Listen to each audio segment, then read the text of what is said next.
su exposición a la economía circular y la bioeconomía de la madera en el sector de la construcción. Juan Ignacio es profesor de investigación, ingeniero de montes y especialista en madera.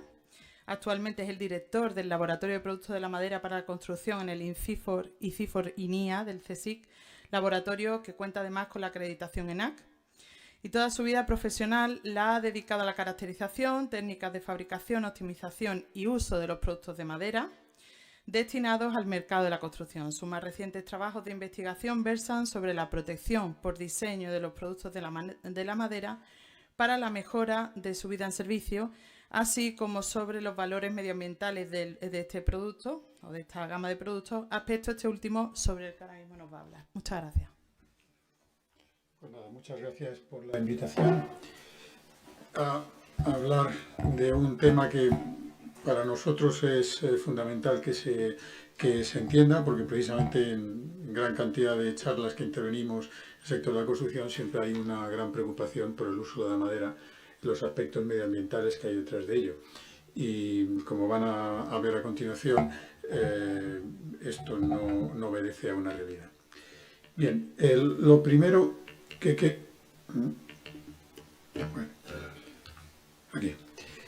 Para nosotros, para la industria de la madera y para todo el sector forestal, los conceptos de sostenibilidad, de mitigación del cambio climático, de bioeconomía, de circularidad, está en nuestro propio ADN. O sea, es nuestra forma de ser. Desde cualquiera que haya visitado una industria se dará cuenta que allí no hay residuos. Todo vale para algo.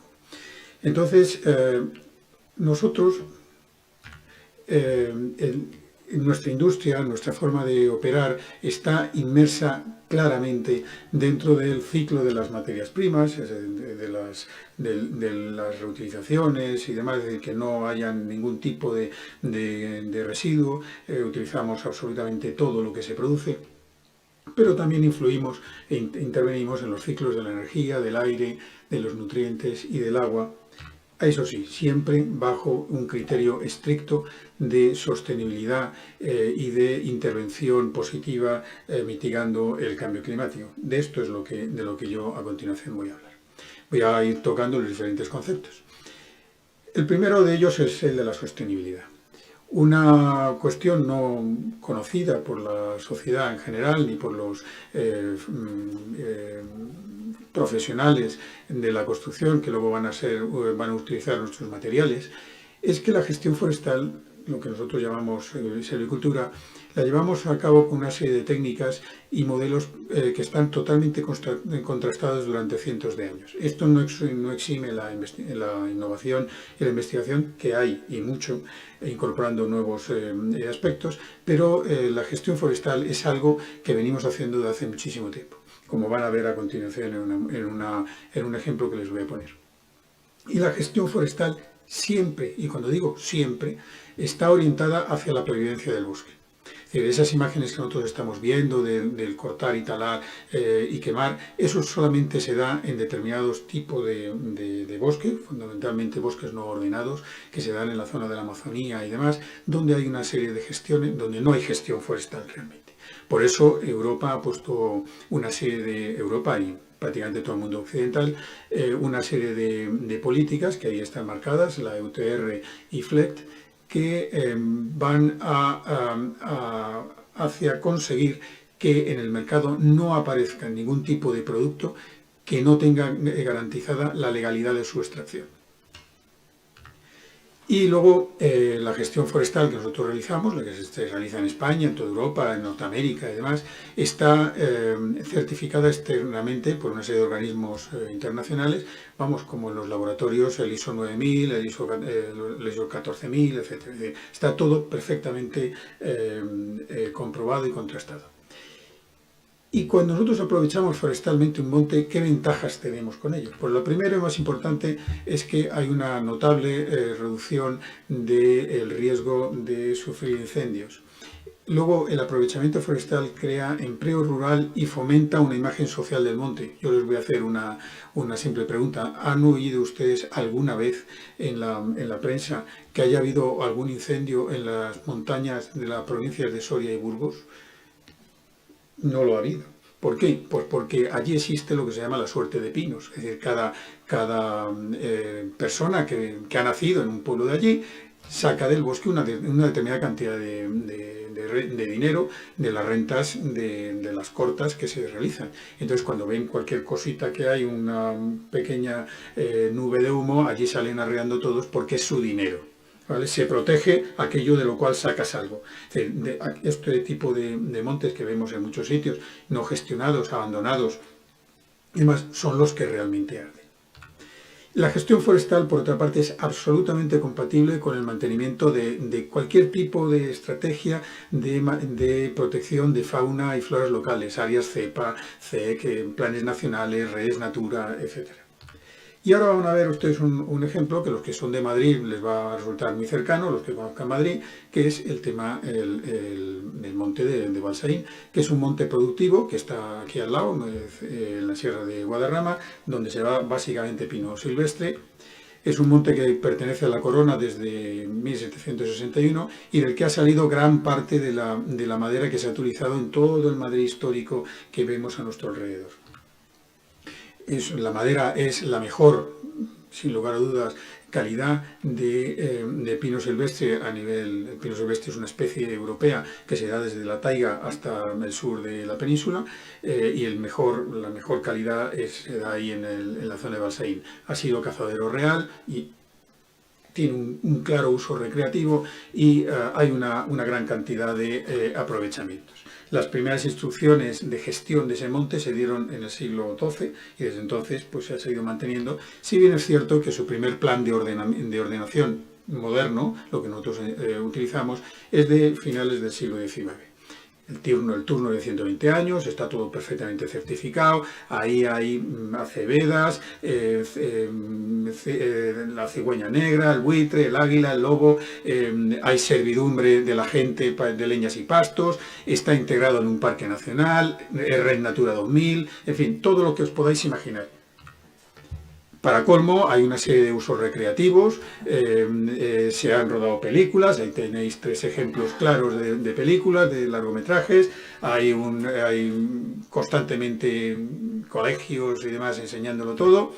Hemos tenido en el 2015 3 millones de visitantes. Bueno, pues este es el plan de ordenación del Pinar de Balsaín. Os pido que fijáis en estas 2 cifras. Arriba, en 1889, cuando hicimos el primer plan de inventario, había 1.800.000 metros cúbicos en el monte. Cuando hemos acabado el turno, 120 años, hemos sacado 2.700.000 metros cúbicos. Es decir, hemos cortado vez y media el monte. Entre medias, si os fijáis en estas 2 cifras, nosotros los ingenieros de monte gestionamos inventariando todo, absolutamente todo. En el 1800 al principio, 1889, había 850.000 árboles pequeños. Ahora hay 2.100.000. Es decir, el monte es mucho más joven de lo que era antes. Pero si nos fijamos en los árboles ya maduros, son los que dan la calidad de la madera, había 1.800.000 y ahora hay 2.400.000. Es decir, hemos cortado vez y media el monte, lo tenemos más joven, y además tenemos más madera.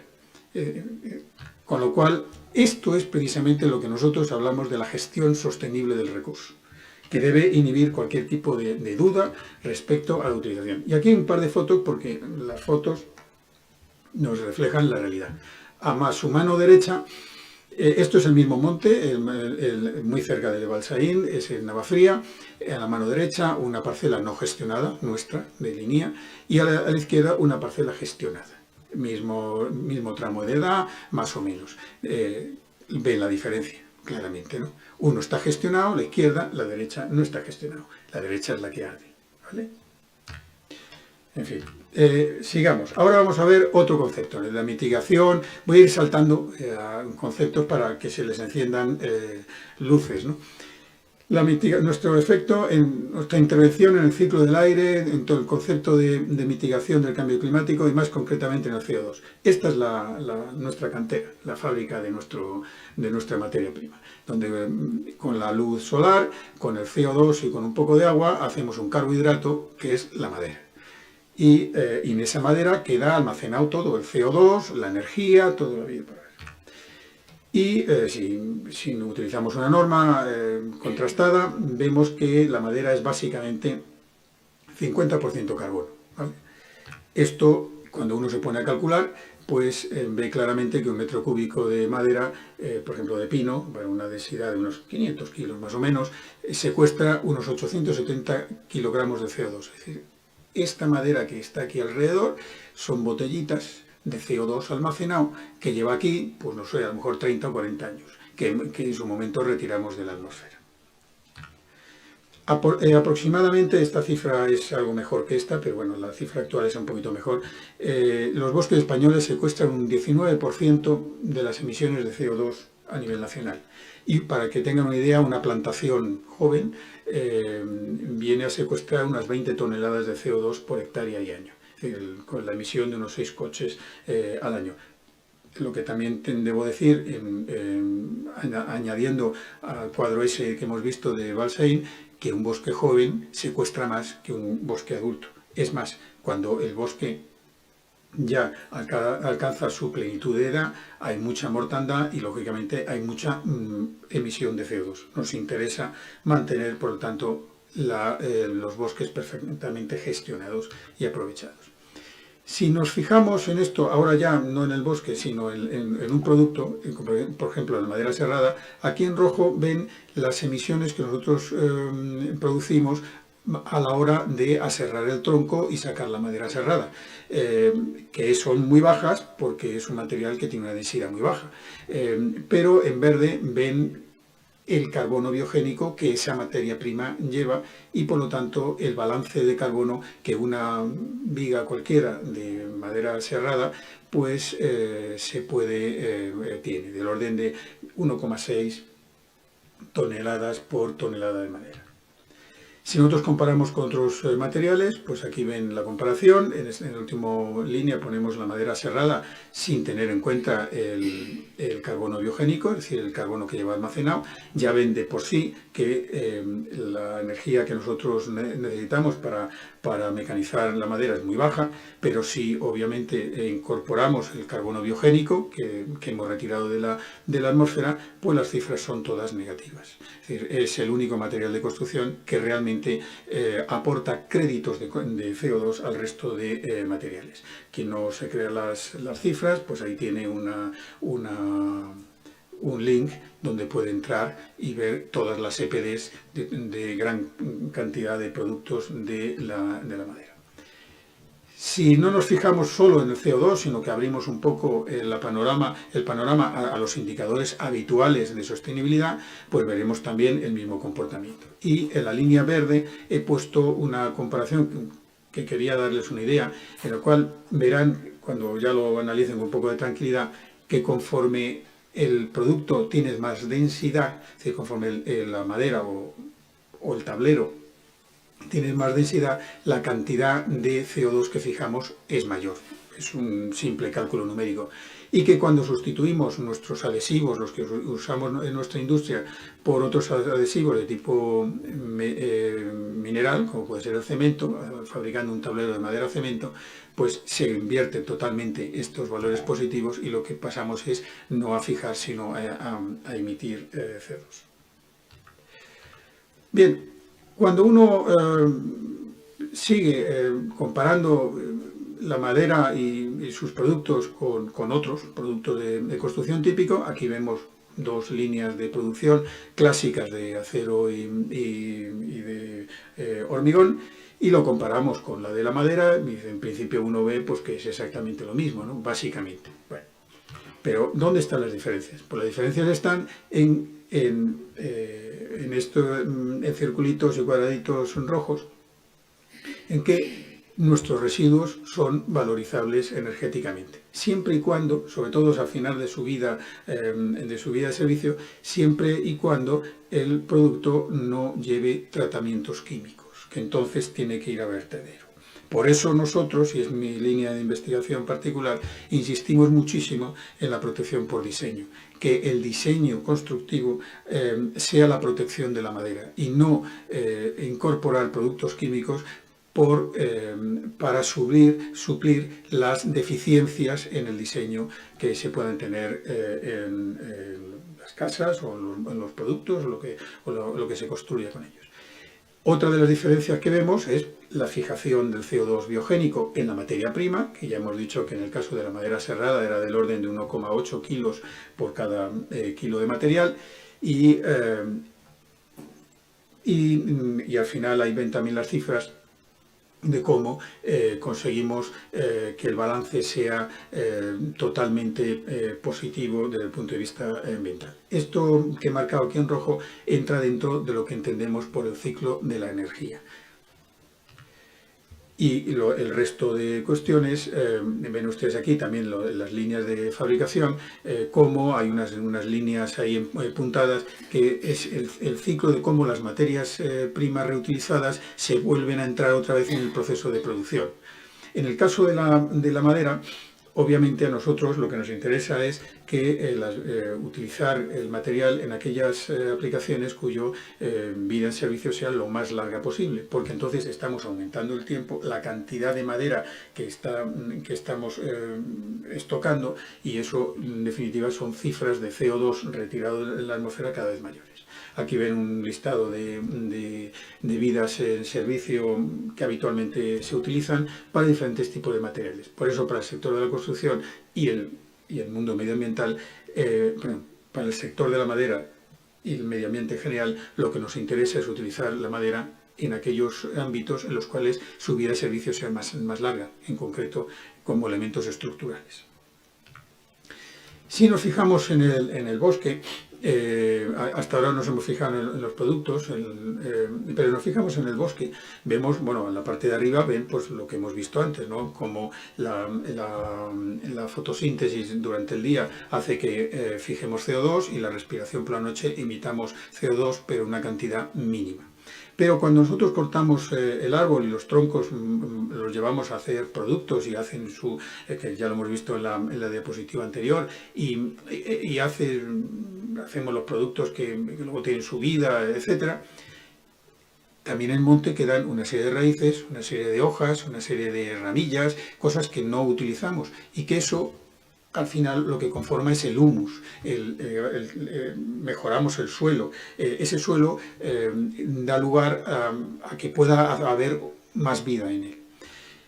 Y esto es, en definitiva, lo que nosotros vemos que el sector forestal, nuestros montes, influyen en el ciclo del aire, porque lógicamente nosotros vertemos oxígeno y quitamos CO2, quitamos lo que sobra y vertemos lo que nos falta. Intervenimos en el ciclo de los nutrientes y por lo tanto de las materias primas. Si miramos el monte como una fábrica, nosotros estamos devolviendo a esa fábrica nuestras materias primas, es decir, los nutrientes y demás que hemos retirado. Y luego, señalada en rojo, pues cuando ya la vida de servicio se ha agotado y demás, siempre podemos utilizar estos materiales en combustión, intervenimos en el ciclo de la energía. En definitiva, los árboles, nuestros montes, influyen o intervienen en el ciclo de la energía, en el ciclo del aire, en el ciclo del agua. Esto es muy interesante porque un árbol frena las lluvias torrenciales. La copa frena la caída del agua y luego por toda la corteza va cayendo mansamente, y eso hace que el suelo absorba el agua, no haya escorrentía y nuestros acuíferos se recarguen con más eficacia.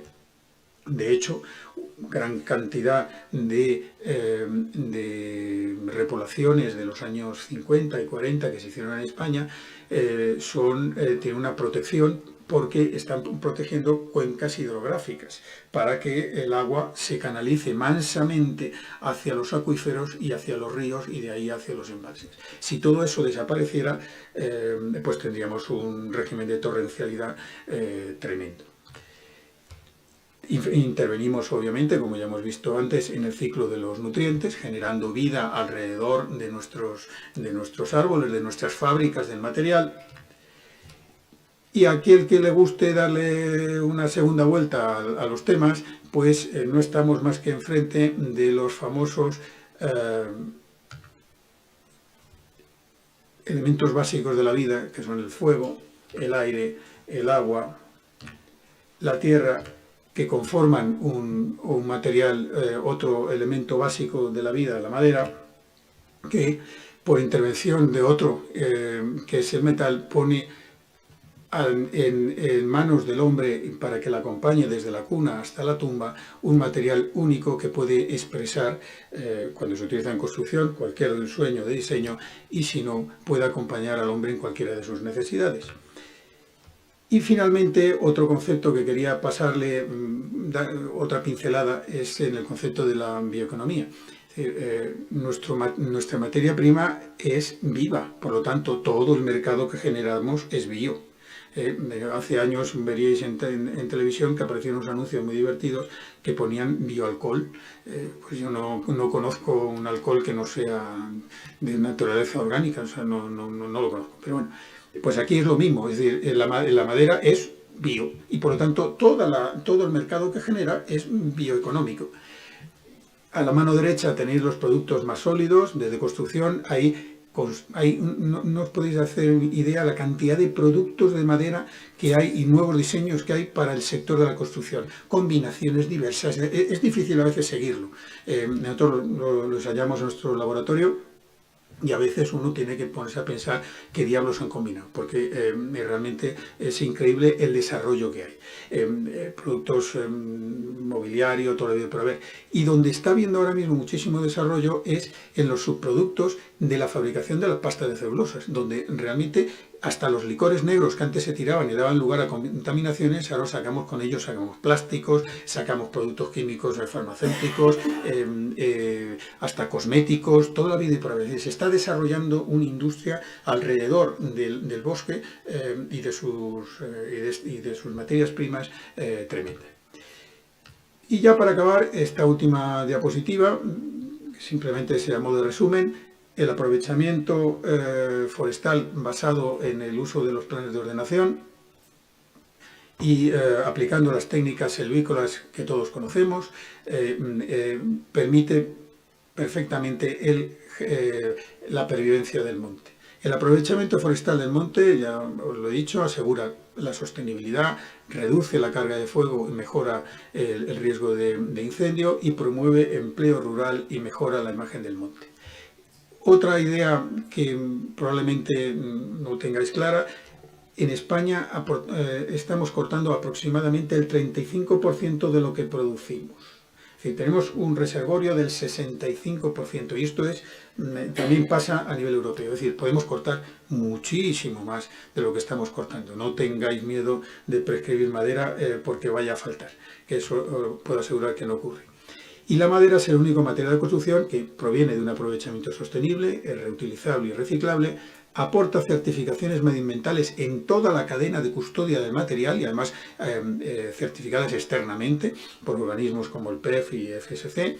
Tiene asegurada la legalidad de su procedencia en el caso de que sean maderas importadas y aporta créditos de carbono al resto de materiales, ayudando a reducir así la huella de carbono del proceso constructivo. Y para acabar, una foto de nuestras fábricas de madera. Esto es el pinar de Palancares, Cuenca, donde se da la conífera europea de mayor resistencia. Esto es el pino laricio. Esto es un monte productivo, el aserradero de Cuenca, que os exhorto a que lo visitéis porque es una gran instalación, pues es de donde corta la madera. Y he acabado con una frase que a mí me encanta de Joaquín Araujo, que el bosque es el lugar donde la luz se hace vida, y es absolutamente verdad. Pues esta era la charla.